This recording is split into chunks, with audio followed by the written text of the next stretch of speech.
escuta, meu irmão. Faze silêncio, espera que volte a primavera com a força da oração. Transforma teu soluço em riso de esperança no amanhã que vem.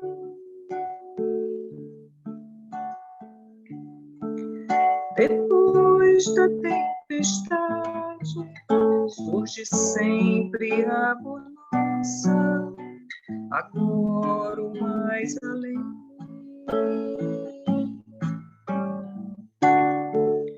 Em tua longa estrada só tu tens o poder de transformar espinhos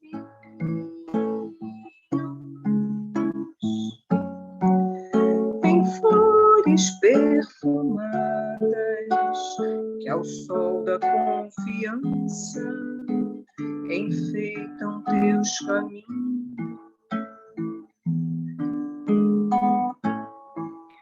Olhando ao teu redor, verás que almas tristes te pedirão amor. Tua tristeza esquece, sorri, ampare, aquece. Seja o irmão quem for, sofrendo chuva ou vento, o trigo doura aos campos, sem falar de sua dor.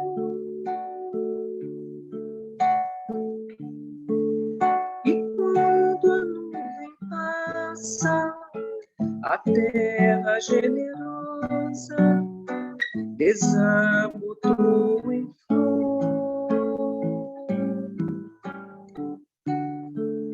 Imita a natureza que se desfaz em luz até o entardecer.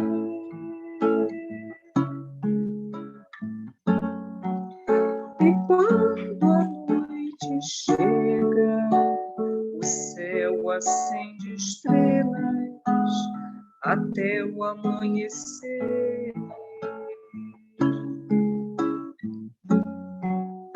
E quando a noite chega, o céu acende estrelas até o amanhecer.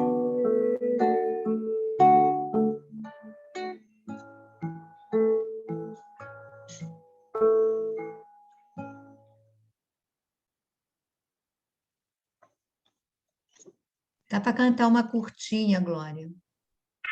Faltam 2 minutos, né? Noite.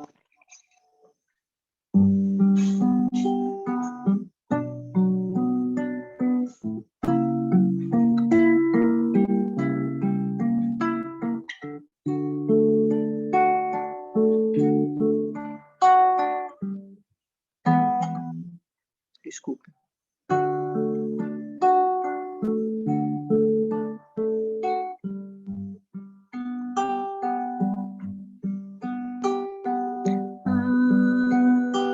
Agradecemos, Senhor,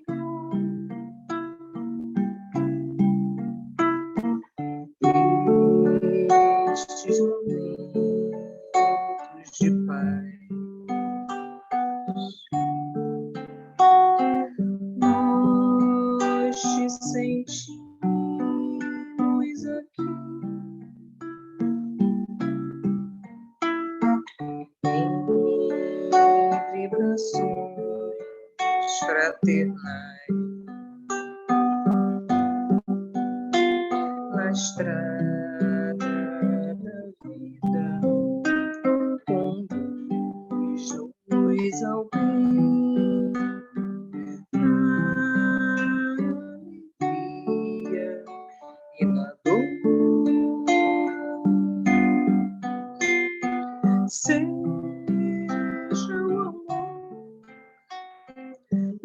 nossa bandeira de luz, amado Mestre Jesus, seja o amor nossa bandeira de luz, amado Mestre Jesus.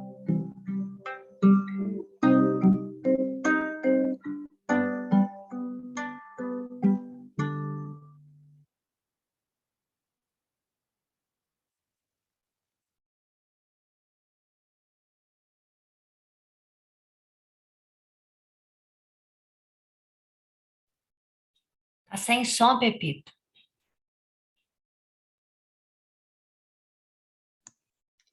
Então, boa noite, sejam todos bem-vindos. E como tem um tempão que eu não peço para a Glorinha fazer a página de abertura, eu vou pedir para fazer a prece e a página. Pepita, vou passar porque eu não estou achando o meu livro. Eu cheguei numa correria. Eu estou aqui com os mensageiros, mas a página do livro... Então, Solange quer fazer a prece e a leitura da página. A internet está boa hoje aí? Pepita, não, nem sei se está boa, né? Deu umas falhadas aqui, mas não sei se aí foi ruim. Mas eu não sei qual é a página, qual é? Tá bom. A página, nós estamos no capítulo 63, Quem sois? Fazer a prece. Se estiver ruim, aí você avisa. Senhor Jesus, mestre amigo, Deus Pai de amor e bondade, amigos espirituais, aqui estamos mais uma vez reunidos para estudarmos, Senhor, os teus ensinamentos. Pedimos, Senhor, o teu amparo espiritual, pedimos a equipe, né, de André Luiz, que possa ter algum mensageiro que esteja conosco, nos amparando, nos intuindo para que possamos, Senhor, entender o melhor possível, o máximo possível do que vamos aqui ler hoje, e que estes ensinamentos, Senhor, possam fortalecer as nossas vidas, os nossos sentimentos, as nossas emoções, e fortalecer e termos esperança, Senhor, em dias melhores, de paz, num futuro mais tranquilo.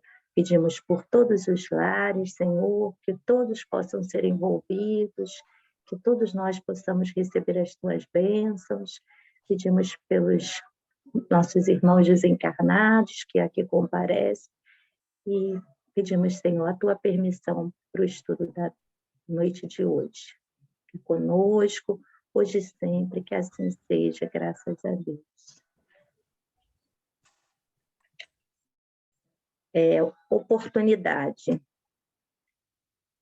Disse-lhe, pois, Jesus, ainda não é chegado o meu tempo. É 63, Solange, 63, quem sois?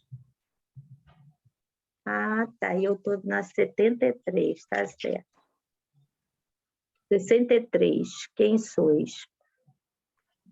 Mas o espírito maligno lhes respondeu, conheço a Jesus e bem sei quem é Paulo, mas vós, quem sois? Atos, capítulo 19, versículo 15. Qualquer expressão de comércio tem sua base no poder aquisitivo. Para obter, é preciso possuir. No intercâmbio dos dois mundos, terrestre e espiritual, o fenômeno obedece ao mesmo princípio. Nas operações comerciais de César, requerem-se moedas ou expressões fiduciárias, com efígies e identificações que lhes digam respeito. Nas operações de permuta espiritual, requisitam-se valores individualíssimos com os sinais do Cristo. O dinheiro de Jesus é o amor. Sem ele, não é lícito aventurar-se alguém ao sagrado comércio das almas. O versículo aqui nomeado constitui benéfica advertência a quantos para esclarecimentos dos outros. Invocam o Mestre sem títulos vivos de sua escola sacrificial, mormente no que se refere às relações com o plano invisível, mantendo cuidado por evitar afirmativas a esmo. Não vos aventurais ao movimento sem o poder aquisitivo do amor de Jesus. O Mestre é igualmente conhecido de seus infelizes adversários. Os discípulos sinceros do Senhor são observados por eles também. Os inimigos da luz reconhecem-lhe o sublime valor. Quando vos dispuserdes, portanto, a esse gênero de trabalho, não ouvideis vossa própria identificação, porque provavelmente sereis interpelados pelos representantes do mal, que vos perguntarão quem sois. Eu vou deixar você comentar, viu, Pepita? Não quer falar nadinha, Solange? Não quero, não. Gente, essa página, eu achei ela, assim, rica demais, mas é uma advertência muito, muito grave para todos nós, né? Porque ele começa a dizer que para obtermos, né, em qualquer comércio, qualquer troca, qualquer permuta, existe um valor de referência. E aí ele vai dizer que nesse intercâmbio entre o plano material e o plano espiritual, também se requer uma moeda. E ele vai dizer que a moeda que é requisitada vai ser a moeda do amor. Então, ele vai dizer assim, que não, nas operações de permuta espiritual requisitam-se valores individualíssimos como os sinais do Cristo. Então, se a gente quer se habilitar a um processo, a qualquer atividade em que vamos estabelecer esse intercâmbio com os planos, né, invisíveis, nós temos que trazer, de alguma maneira, algo, né, são valores individualíssimos como os sinais do Cristo. Eu me pergunto se nós já temos alguns sinais do Cristo verdadeiramente. Eu acho que estamos nos esforçando para seguir o seu evangelho de alguma maneira, mas eu, particularmente, não me sinto ainda com esses sinais do Cristo, mas, pelo menos, tem que haver uma postura de sinceridade e de esforço da nossa parte para sermos um pouco melhores, porque Kardec diz que o espírita, né, o verdadeiro espírita, se conhece pelo esforço que faz para tentar domar as suas más paixões, as suas más inclinações. Então, esse esforço, ele tem que ser verdadeiro.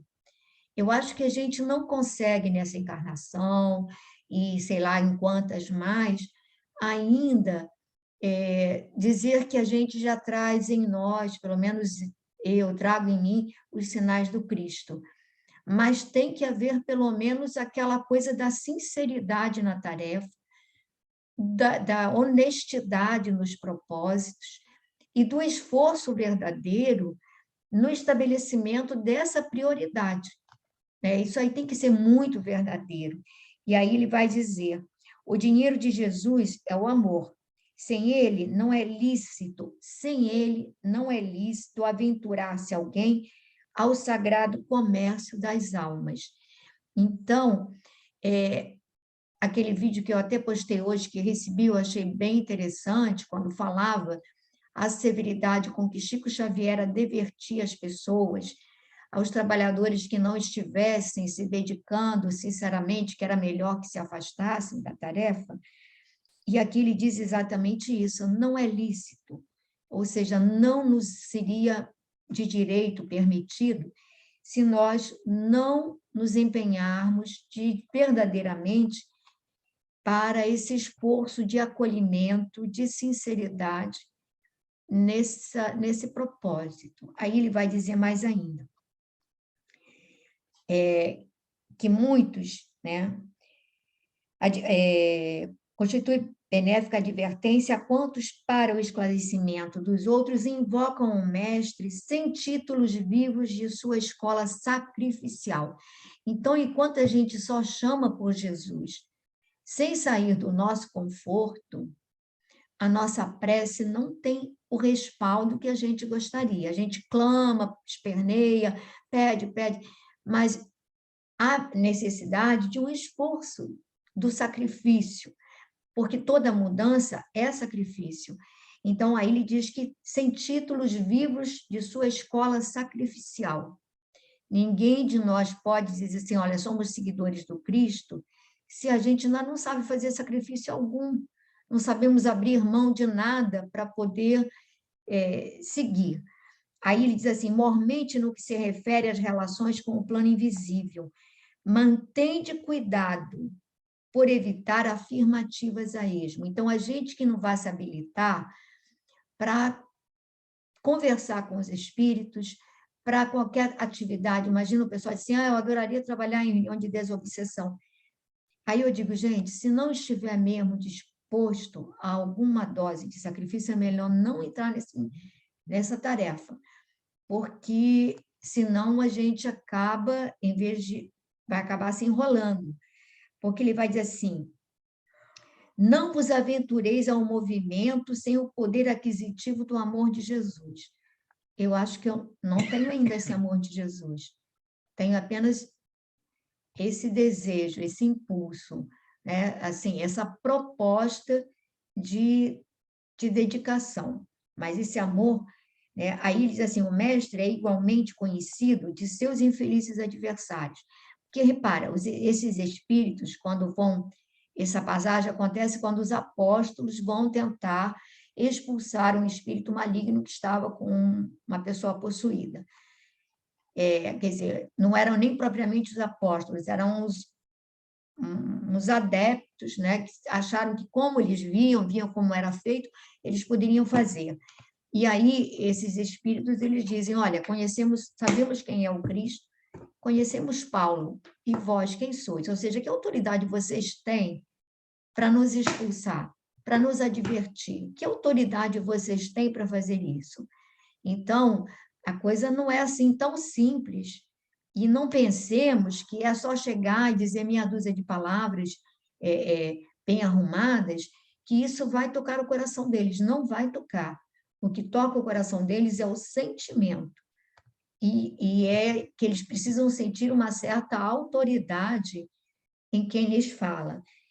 E aí ele diz assim, que o mestre é conhecido, depois ele vai dizer aqui no final, quando vos dispuserdes, portanto, a esse gênero de trabalho, não ouvideis vossa própria identificação, porque provavelmente sereis interpelados pelos representantes do mal, que vos perguntarão quem sois.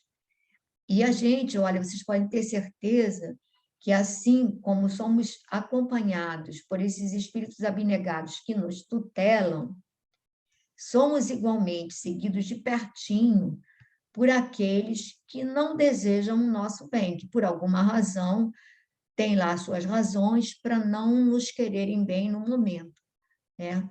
Então, que a gente possa ler essa página com bastante cuidado e critério, para que a gente possa pensar, né?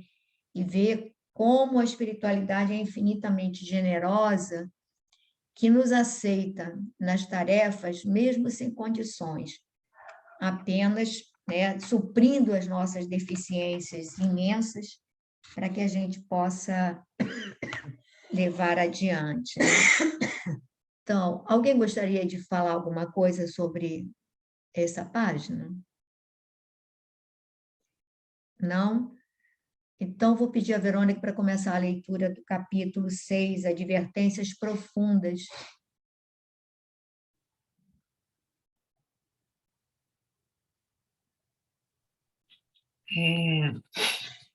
Capítulo 6, advertências profundas. Irmãos nossos, prosseguiu Telésforo sob o calor de sagrada inspiração, fazem-se ouvir na terra gritos comovedores de sofrimento. Necessitamos de servidores que desejem integrar-se na escola evangélica da renúncia. Desde as primeiras tarefas do Espiritismo Renovador, nosso lar tem enviado diversas turmas ao trabalho de disseminação de valores educativos. Centenas de companheiros partem daqui anualmente, aliando necessidade de resgate ao serviço redentor,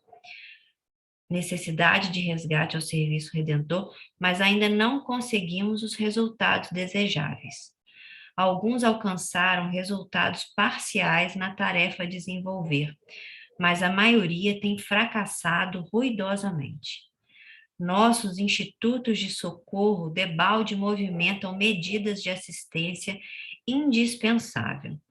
Raríssimos conquistam algum êxito nos delicados mistérios da mediunidade e da doutrinação.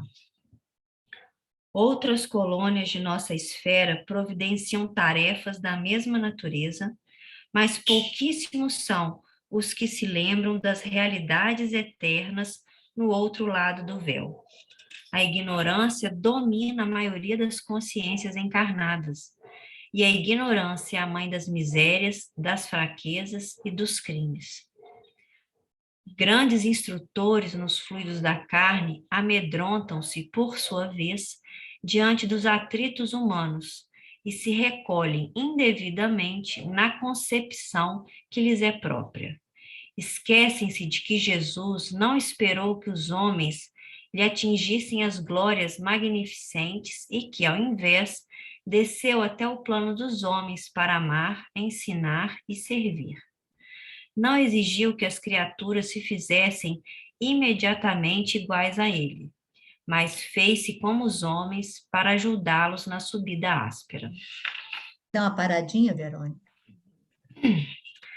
Bom, aqui, né, Telésforo continua a palestra, né, e ele vem esclarecer aos ouvintes, aos candidatos, né, a este curso, das dificuldades e dos empecilhos que eles encontram na formação dos servidores, né? Dos servidores com realmente espíritos de servir, principalmente relacionados à área, nesse departamento da comunicação, especialmente relacionada à mediunidade e à doutrinação, né? E aí a gente vê que casa um pouco com a página de abertura, né?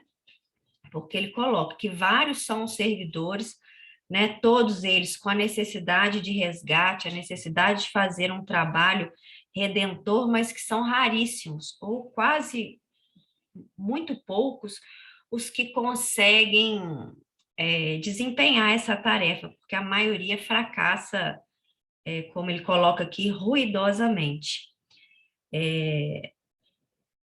Então, aí ele coloca o motivo disso, né? Por quê?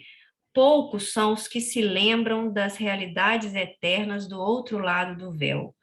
Ou seja, assim que mergulhamos na carne, esquecemos nossos compromissos e as nossas necessidades e nos deixamos envolver pelo mundo, né? Aquilo que você falou, que nós Jesus não pede trabalhadores perfeitos, né? Porque senão não teríamos trabalhador nenhum.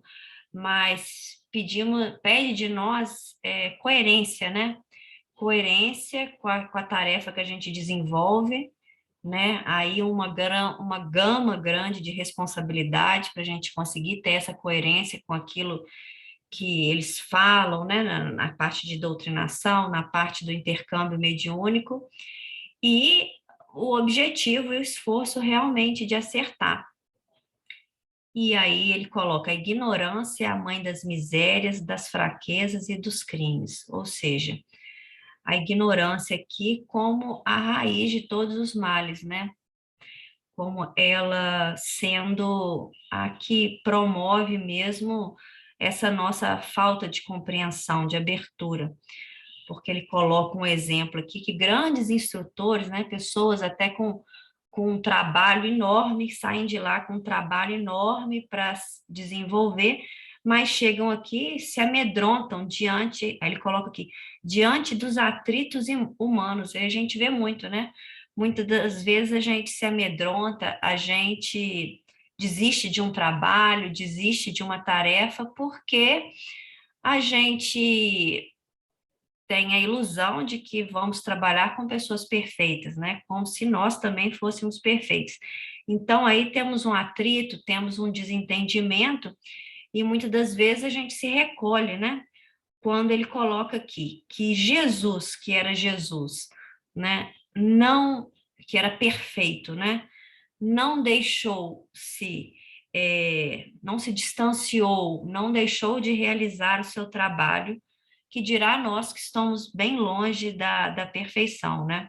Então, aqui é exercitar nossa capacidade de compreensão, até porque nós não temos ainda capacidade de saber se nós ou outro estamos corretos, e ele coloca aqui, descer até o plano dos homens para amar, ensinar e servir. Isso que Jesus fez é o que ele pede de nós também, né? Então, é aquele famoso ponto de vista, né? Às vezes nos arraigamos com um ponto de vista e muitas das vezes não damos continuidade na tarefa e naquilo que a gente se propôs, sabendo de antemão, né, que precisa de uma carga de sacrificial, de renúncia, porque é disso que necessitamos, né? Complementem aí. Tá sem som. Aqui. Eu reforçaria aquela frase que exatamente reforça tudo que a gente já leu, logo no primeiro parágrafo, quando ele diz assim, necessitamos de servidores que desejem integrar-se na escola evangélica da renúncia. Então, renúncia significa abrir mão dos nossos interesses, né? Saber priorizar aquilo que é importante, porque ele não quer que a gente se desvincule integralmente do mundo, mas ele diz que a gente precisa estar no mundo sem ser do mundo. E então a gente tem que saber priorizar o que é fundamental, o que não é, para que a gente não se perca.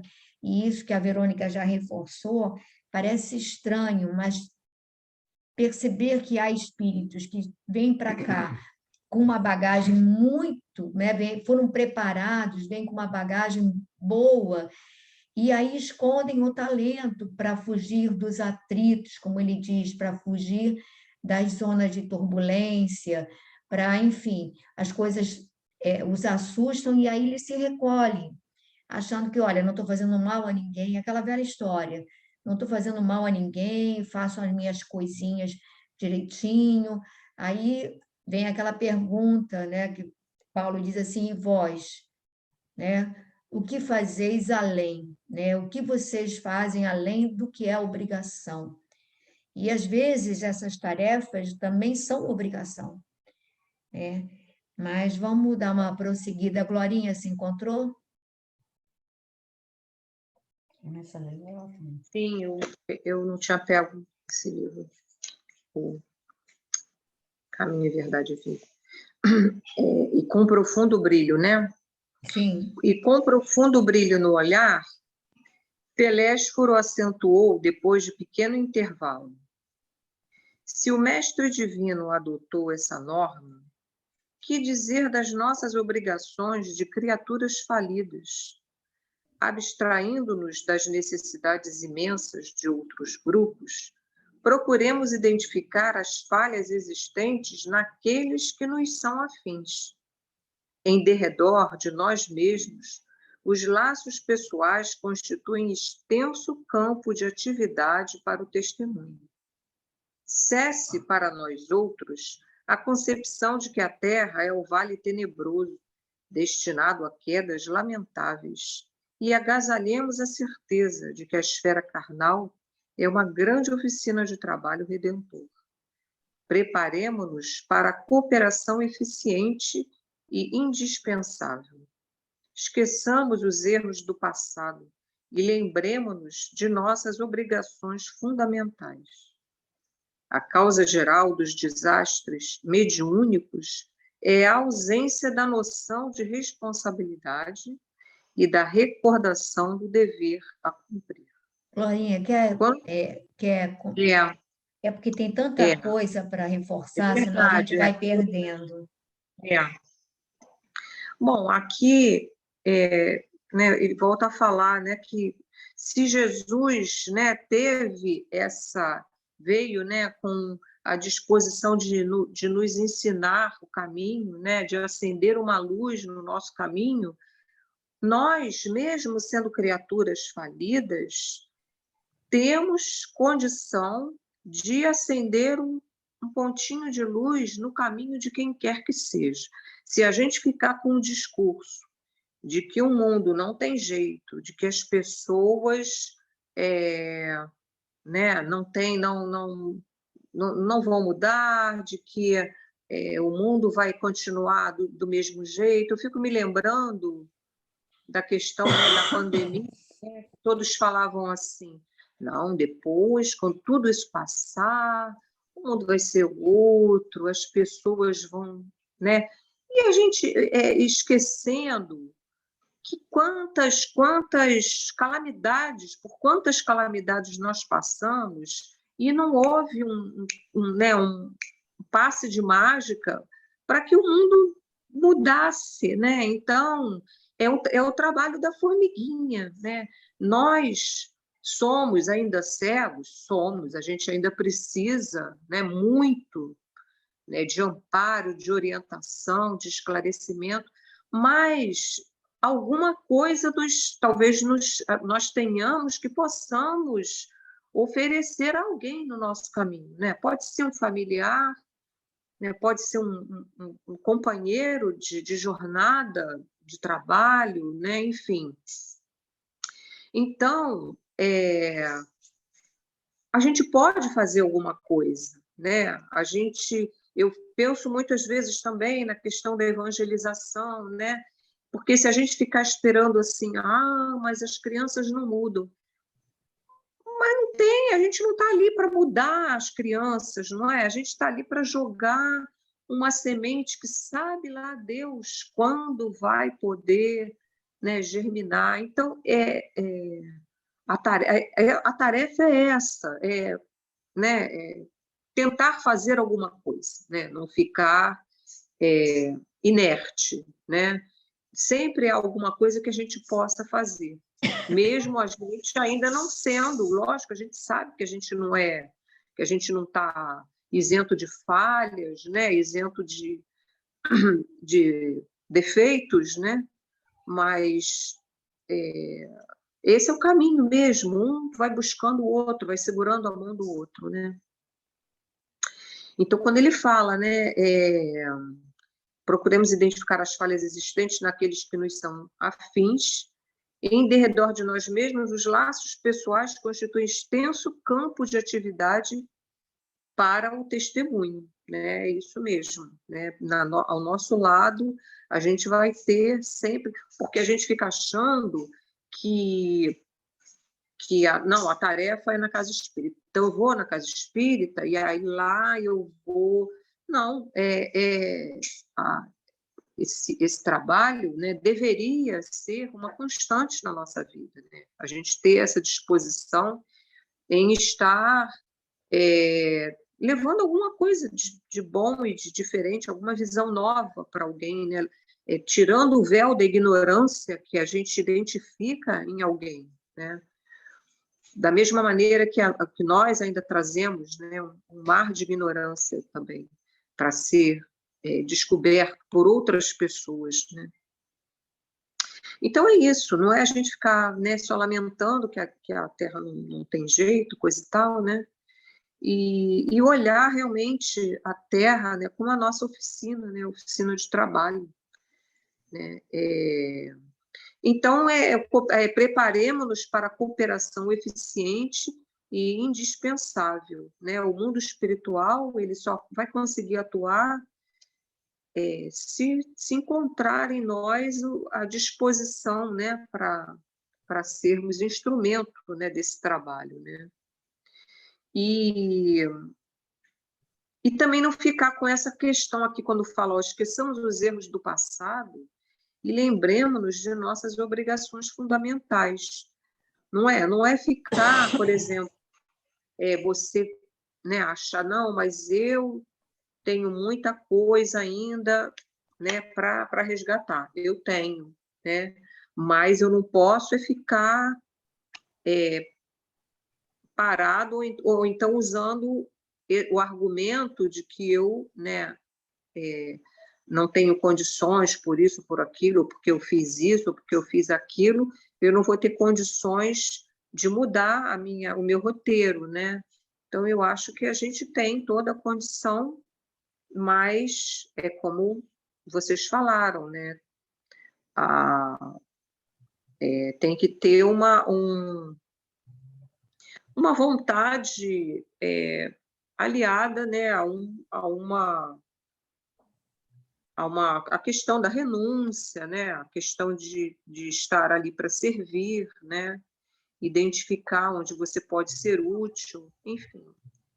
Foi isso, mais ou menos. Pode complementar. Quando você falou do que a gente pode fazer, da evangelização, que as crianças no mundo, a gente tem que lembrar aquele relato que a Andréa estava fazendo para nós na quinta-feira, da experiência dela naquela roda de leitura no canal do Anil. Solange, ela disse que é uma roda de leitura que funciona no canal do Anil, na Associação de Moradores. O canal do Anil é uma comunidade paupérrima, miserável, assim, bem, para quem não conhece. Agora à beira de um canal mesmo. À beira de um canal que ele um dia foi um rio com um córrego limpo e hoje é praticamente um rio de resíduos de esgoto. Então, ela ficou impressionada com a evidência delas, porque ela dizia assim: Pepe, eu queria que você me explicasse, porque não é uma atividade religiosa. E aí eu vi naquele momento os espíritos chegando e tentando tirar, saíam coisas muito ruins das crianças, fixações mentais na área da sexualidade, coisas muito ruins, e os espíritos diziam que tinham que tirar tudo possível, que depois eles iriam voltar para o meio ambiente deles, mas que naquele momento eles estavam fazendo uma limpeza.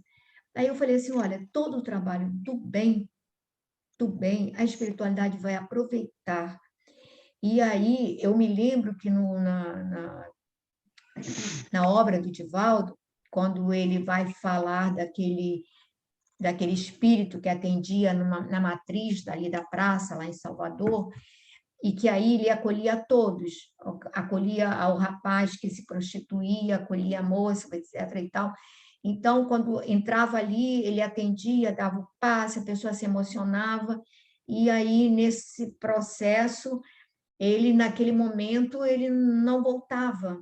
Podia ser que no dia seguinte ele voltasse para a prostituição, mas naquele momento ele havia se reconectado com a espiritualidade. Então, a espiritualidade, naquele momento que a gente faz a música com as crianças, que você faz o passe, o que está sendo retirado ali deles, de nós, de todos, né? Depois eles vão voltar para o universo deles, mas por alguns momentos houve uma higienização para impedir um colapso, às vezes prestes a acontecer psicologicamente, mentalmente, né? Quantas coisas são desvinculadas, quantos plugs são desatados, são desfeitos, né? E não cabe a gente ficar avaliando, né? Cabe a gente ver o que dá para fazer. E toda vez que a gente, de alguma maneira, sente que consegue mexer de uma maneira positiva com o coração de outra pessoa, gente, o retorno para nós é muito gratificante, né? O pessoal, várias pessoas que estão aqui, elas fazem parte da nossa evangelização, e tem dias que a gente sai de lá, meu Deus do céu, estou saindo melhor, Eu vim para cá cansado, vim assim, vim assado, mas estou saindo abastecido. Então, não é porque a gente tivesse dado, é que a espiritualidade supre, e você ali passa a ser apenas um instrumento, mas na medida em que você é mediador, passou por você, já te beneficiou, já fez bem. Então, eu acho que todo o bem que a gente possa fazer, e não precisa, como disse a Glória, estar na casa espírita ou na igreja católica, ou não precisa, basta que a gente se predisponha a esse exercício, né? E aí a gente percebe a espiritualidade atuando, porque, olha, é só olhar como é que está o mundo, é só a gente olhar para ver como as pessoas estão, na maioria, profundamente, assim, desconectadas da espiritualidade, desconectadas de Deus, né? E quanto elas estão carentes e, como eu digo sempre, desnutridas, assim, do alimento espiritual. Então, eu acho que, às vezes, uma conversa de uns minutos, às vezes um abraço, às vezes aquele afagar nas costas. Gente, a gente não tem ideia do que acontece, porque acontece, porque acontece. E a gente, assim, tem uma série de situações em que a gente percebe que, olha, aconteceu, né? E às vezes a pessoa vem falar, então acontece. Então, que a gente se predispõe a isso. Todos nós aqui, onde quer que a gente esteja, é no vizinho que você atende, é na pessoa que chega lá para você atender, para você ser mediador, né, Verônica? Em todos os pontos acontece. Então, Gracinha, quer continuar a leitura?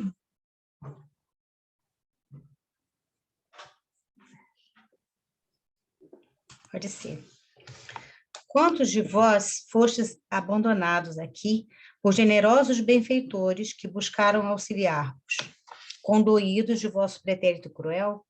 Quantos de vós partistes entusiastas, formulando enormes promessas? Entretanto, não soubestes recapitular dignamente para aprender a servir, conforme os desígnios superiores do Eterno.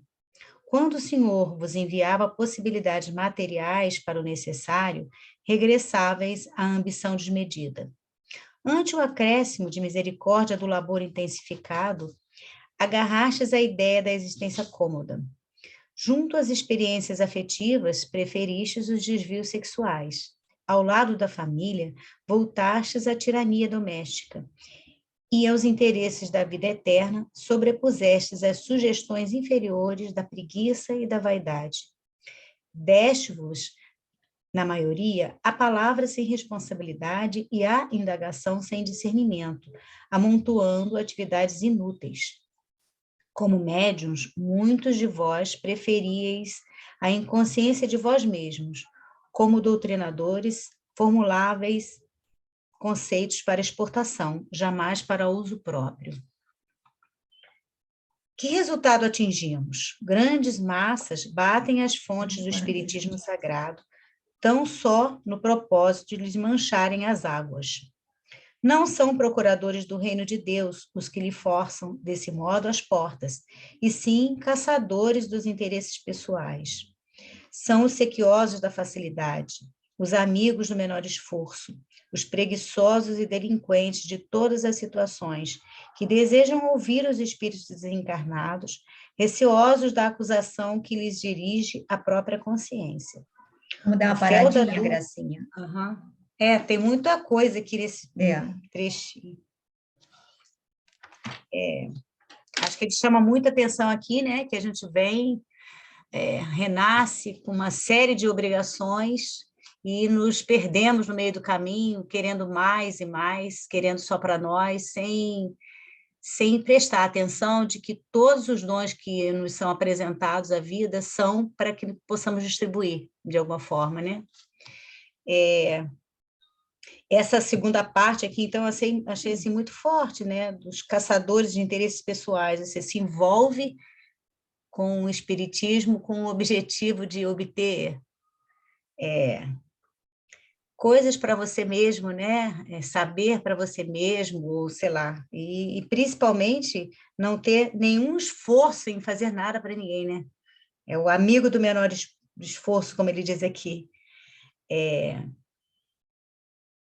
E achei interessante ele falar que deseja ouvir os espíritos desencarnados, mas receosos da acusação que lhes dirige a própria consciência, ou seja, como se você quisesse ouvir o que te interessa, no sentido de que você possa continuar sem ouvir a tua consciência, que é o principal juiz, né? É o que te toca toda hora, te dizer que você não está indo na linha certa. Eu deixo para você, Pepita, tem tanta coisa para falar aqui que eu fico até perdida. Na realidade, o puxão de orelha é tão grande, né, que a gente fica assim, né, o que a gente vai falar aqui? Mas eu me lembro, muito forte. Quando eu fui à federação, eu encontrei assim um grande, né, uma pessoa assim muito especial, seu Arthur Nascimento. Ele fazia aconselhamento, tinha um minuto lá que ele fazia sempre uma exposição diária de uma página dessa linha Fonte Viva. Ficava impressionada com a capacidade dele de falar e tudo mais. E aí nós nos tornamos assim amigos, e ele deixava claro que a gente não possuía mérito algum, que às vezes a gente acha assim, não, porque uma vez eu mandei uma pessoa para conversar com ele, a pessoa ficou magoadíssima, não voltou, porque ela achou que ela já tinha méritos, e aí ela disse, ele disse para ela, minha filha, nós ainda não temos mérito algum, não há mérito algum. Aí ela ficou tão melindrada, que nem voltou lá. Quer dizer, ela não estava ainda preparada para ouvir. E aí ele falava exatamente essa coisa de todos nós que estamos aqui trabalhando, militando no Espiritismo, estamos aqui sob um endosso, fomos abonados, como ele diz aqui, quantos de vós fostes abonados por generosos benfeitores que buscaram auxiliar-vos, conduídos do vosso pretérito cruel. Então, conduídos do nosso pretérito cruel, espíritos que se interessaram por nós, ou por vínculos afetivos, ou por espírito real de fraternidade, eles intercederam, mobilizaram recursos para nos arrumar guarida, para nos conectar. Olha o trabalho que nós demos para nos conectar a todos os laços. Vocês acham que nós aqui estamos agora ligados por mero acaso, circunstância? Não. E, no entanto, cada um de nós traz uma história com dezenas de vínculos, né, de fiozinhos. E agora imagina você tecer, entrelaçar esses fios para nos conectarmos na hora precisa, para nos, né, unirmos novamente. Enfim, imagina o trabalho que nós damos para retornar e encaixar a nossa programação com a programação de quantas pessoas estão ao nosso redor. São encaixes. Se a gente não para nem para pensar, a gente acha que assim, não vou reencarnar, pronto. Não, não é. Leva muito, é trabalhoso, é laborioso, e há um investimento profundo, profundo. Aí a gente chega aqui, aí eu canso de ouvir espírita dizer assim, não, eu vou deixar para a próxima encarnação. Ô, gente, aí não, na próxima encarnação, cansei de ouvir, agora o pessoal lá na casa espírita, né, o pessoal já não fala mais, de tanto eu rebater isso, não, na próxima encarnação, se Deus quiser, eu falei, que história é essa que na próxima encarnação, se Deus quiser, vou estar melhor? A gente só estará melhor se sair melhor daqui. Porque vamos continuar sendo o que somos. Então, essa história de que na próxima encarnação, achando que simplesmente que daqui a 2 encarnações, fatalmente nós estaremos melhor.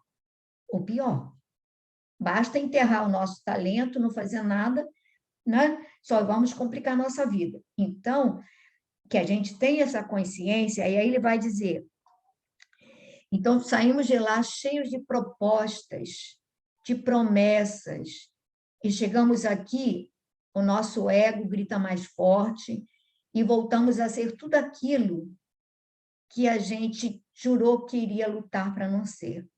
Aí a nossa vaidade se sobrepõe, o nosso orgulho, né, se inflama, o nosso amor próprio se melindra por qualquer coisa, fica melindrado por qualquer coisa, e a gente vai fazendo. Aí ele fala da tirania doméstica. Será que nós somos tiranos dentro de casa? Somos anjos? Chegamos na casa espírita, meu irmão, o pessoal até brinca, meu irmão, não sei o quê, falamos manso, aí chegamos em casa, pronto. Aí a fera se solta, e aí a gente não tem a mesma paciência, não tem a mesma amorosidade, não tem nada disso, né? Aí ele fala dos nossos desvios, os nossos desvios emocionais, que são às vezes profundos, né? E a gente vai errando. E ele vai falando das sugestões inferiores da preguiça e da vaidade. Ora, a preguiça é uma coisa que a gente... Ninguém fica envergonhado de dizer assim, estou com uma preguiça, né? Mas uma preguiça é algo que nos impede de trabalhar, que nos impede de produzir, que nos impede de sermos pessoas produtivas, né? E aí ele vai falar ainda, quando ele vai dizer aqui também, olha, deste-vos a maioria a palavra sem responsabilidade, quer dizer, aquilo que a gente... É fácil de aconselhar o outro, é fácil de fazer... não, fulano adora fazer palestra.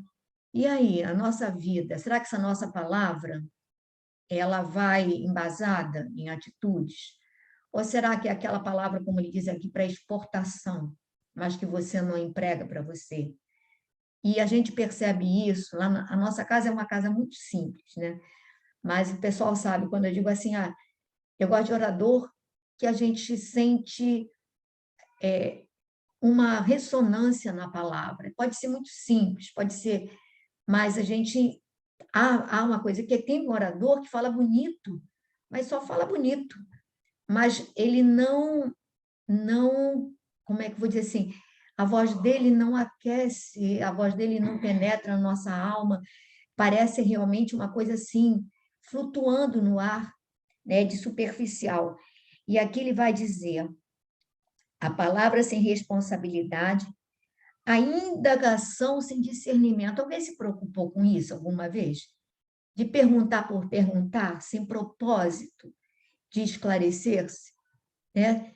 Tem gente que quer perguntar tudo para os espíritos, mas e o propósito realmente da gente se esclarecer, da gente crescer com isso, de interiorizar?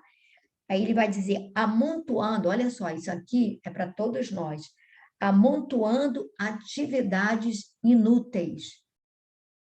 Quantas pessoas eu vejo assim, não tenho tempo para isso, para aquilo. Quantas atividades inúteis nós computamos no nosso dia, quantas atividades inúteis, né, que preenchem o nosso dia, a nossa semana, o nosso mês, e não nos permitem que a gente se dedique a alguma coisa que possa sair da gente mesmo, né? Então, eu aqui destaquei bastante, amontoando atividades inúteis. Como médios, muitos de vós preferíeis a inconsciência de vós mesmos. Gente, inconsciência de vós mesmos é aquela coisa da gente estar sempre pronto para avaliar o outro e a gente não está disposto a se enxergar. É aquela coisa da trave no nosso olho e a gente ficar apontando para o argueiro do olho do outro, né? Então, a inconsciência de vós mesmos como doutrinadores, formuláveis conceitos para exportação, jamais para uso próprio. Então, aquilo que a gente fala tem que servir para a gente. Aí você vai dizer assim, não, mas aí você consegue perdoar 100%? Não sei, eu acho que não. Mas eu me esforço. É isso que tem que haver na gente, porque às vezes a gente não consegue dar o passo, mas tem que haver a certeza de que, olha, estou exercitando a minha perna para alcançar o outro lado. Esse movimento de exercício, de superação dos nossos bloqueios, das nossas deficiências, isso tem que acontecer. A gente precisa sair disso, né?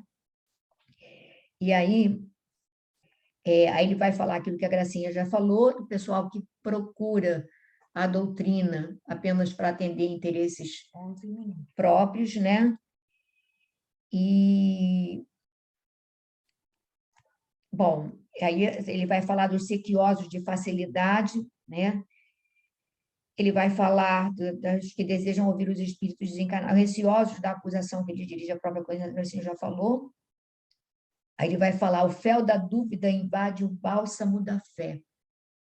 A dúvida, duvidar de tudo, né? Então, claro que a gente não tem que acreditar em tudo cegamente, mas a gente tem que dar um espaço para ouvir a voz do coração. A gente precisa ouvir a voz do coração. Nos corações bem intencionados, o fel da dúvida invade o bálsamo da fé nos corações bem intencionados. Essa parte a gente ainda não leu, não.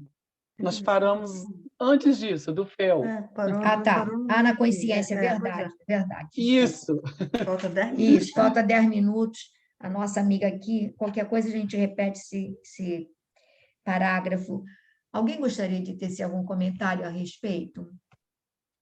Eu já comecei, posso falar uma coisinha? Já abri o áudio mesmo?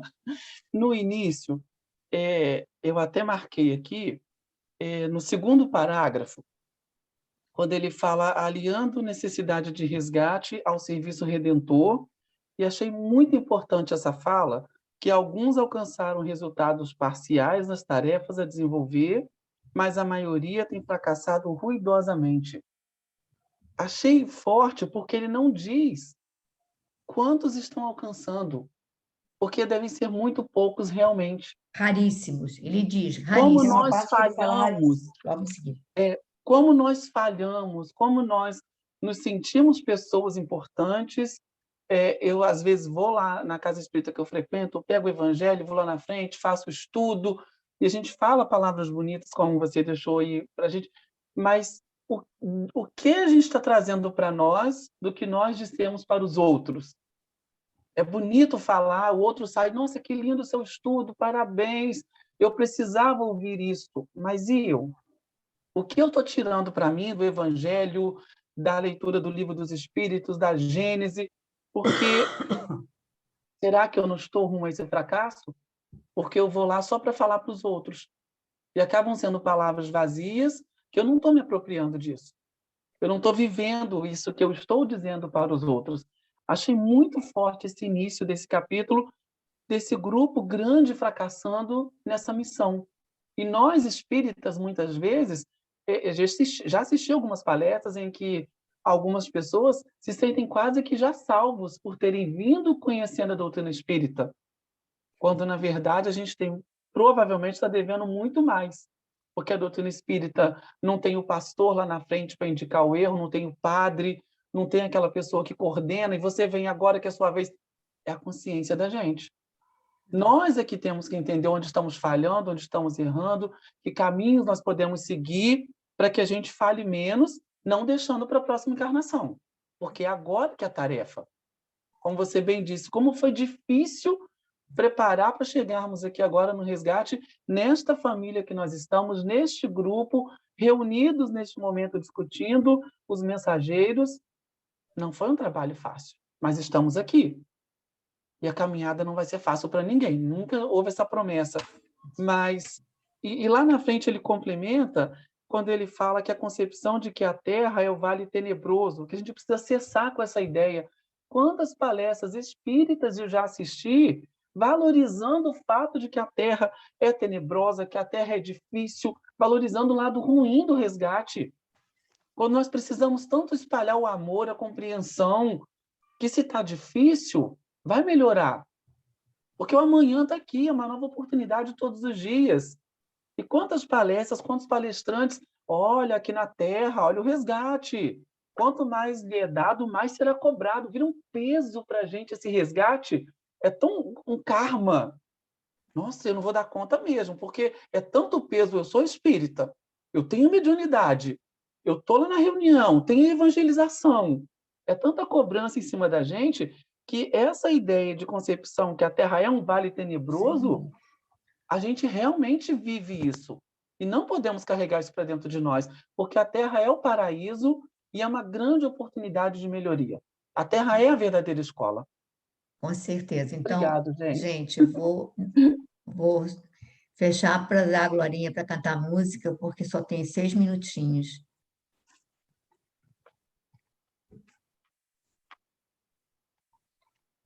A gente vai recomeçar nesse parágrafo. Que resultado atingimos, então, tá, gente? Para a gente trabalhar ele melhor. Não. A cabeça.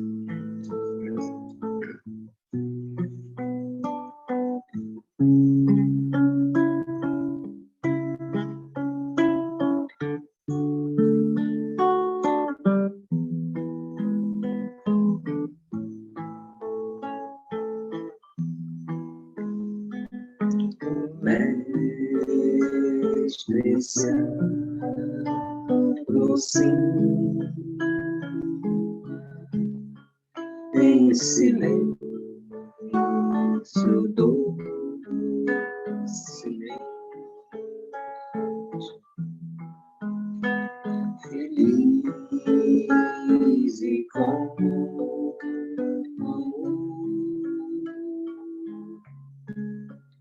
e me abraça ternamente.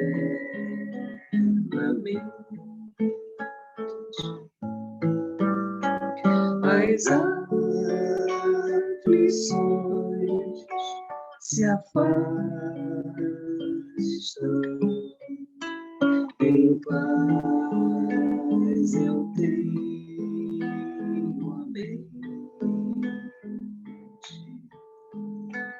em sua onipresença.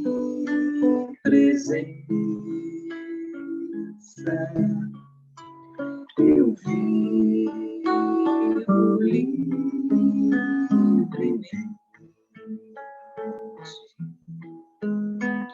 no doce livre tom,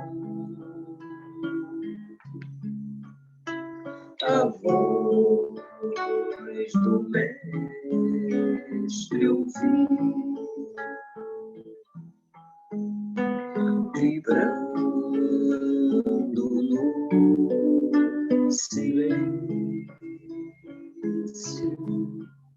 e dizendo: estou aqui. Meu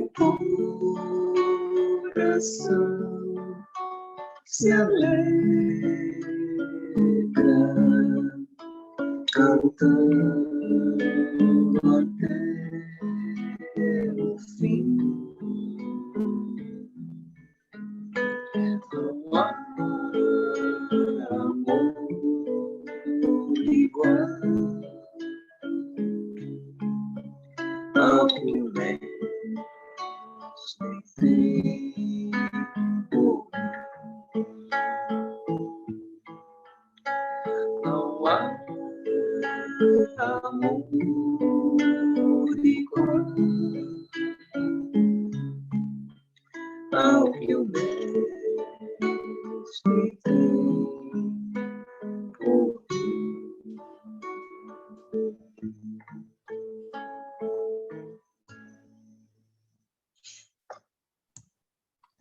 Então, nós vamos fazer a nossa prece, agradecendo a Jesus, mais uma vez, a oportunidade desses momentos em que nos reunimos em seu nome para esses estudos. Obrigada, Senhor, por termos tido a oportunidade de conhecer essa doutrina de luz, por termos acesso a essas obras que nos clareiam o raciocínio, que norteiam nossos propósitos de melhoria, que nos estimulam a sermos pessoas melhores. Agradecemos e a nossa gratidão ao nosso querido Chico, a toda a falange que coordenou essa obra, o nosso irmão André Luiz, Emmanuel, e a todos esses benfeitores que nos trouxeram esses ensinamentos tão preciosos. Permite, Senhor, que possamos, de alguma maneira, retirar a trave que nos obscurece a visão, para que possamos compreender e valorizar as oportunidades que nos concedes para trabalhar, para crescer, para aprender, para corrigirmos, para melhorar os nossos sentimentos. Te pedimos, Senhor, que abençoes a todos os espíritos que, nesse momento, estão próximos a nós, que foram trazidos para participar dessas reflexões. Te pedimos também que abençoes a todos os lares, que neste momento se encontram sintonizados.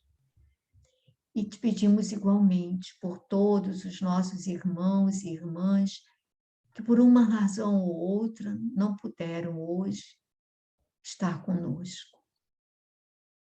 Pedimos especialmente ainda, Mestre querido, pela nossa irmãzinha Natane, que tem sentido tantas dores, que se encontra num processo tão desgastante. Senhor, permite que neste momento os teus mensageiros possam visitá-la, amenizando-lhe, Senhor, as dores, o desconforto, te pedindo, Senhor, que lhe dês olhos de ver, que ela possa, Senhor, perceber em toda a dificuldade dessa experiência a possibilidade de crescimento e de redenção. Abençoa-lhe o lar, abençoa, Senhor, a residência que a acolhe agora, a sua família, sua filha, seu marido, sua mãe. Sejam todos, Senhor, envolvidos pelo teu amor. Sustenta-os, Mestre querido, renova-lhes o ânimo e a coragem para a luta, a esperança, mas acima de tudo a certeza de que estás no comando da nossa vida e de que nada nos sucederá que não seja com a tua permissão. Que assim seja. Muito obrigada. Natânia, eu vou começar por você. Como é que tá? Oi, hoje eu passei melhor, consegui conduzir as dores com uma medicação mais leve, não precisei ir para uma medicação mais pesada, graças a Deus, e fiquei bem, descansei bastante, organizando uma coisinha ou outra na casa, mas passei bem, graças a Deus. Não caí na morfina hoje, estou bem. Tá bom. Que ontem foi forte a coisa. Que bom. E obrigada a todo mundo por todas as orações, por todos os pensamentos positivos para mim. Muito obrigada. Então, boa noite para você. Dá um abraço aí na Tânia, no Marcos.